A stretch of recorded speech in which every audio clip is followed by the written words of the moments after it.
来继续来看国造的唱水舰海鲲号，昨暝进行着夜航的测试。台船第一只军用级的无人艇奋进魔鬼鱼号，嘛拄好伫个码头咧测试。这个唱水舰甲无人艇做伙来出现，是互真侪军事迷看甲目睭拢唔甘呢。庞大响亮的电火更耀耀，国造舰舰海鲲号地装还咧进行夜航测试。台船新建造奋进魔鬼鱼号无人艇，也拄好伫台船的码头外测试。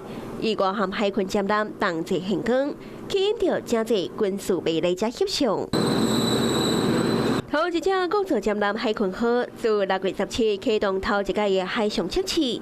只当完成各系统海上动态组合验证，加操控专家运转的能力了后，7月初3已经顺利执行第3届海测，包括执行各系统装备性能的调整，专家水表的测试，甲检查水底装备。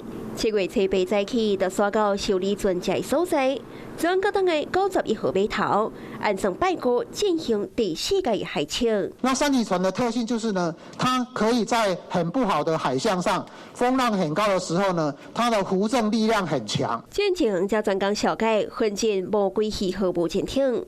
海鲲号海测期间，台船的董事长熊熊活人，由成功大学系统甲专家机电工程学系系主任陈正宏来接。台船将伫拜五开董事会，正式推选陈正宏做台船的董事长。第一接任进前，海鲲号阁有大动作，将要启动潜航的测试，按算9月底完成海测，11月交船。也毋过对这件代志，台船敢若讲照计划进行，其他无评论。是讲两只台船所研发的自主舰艇，也已经成功引起着话题。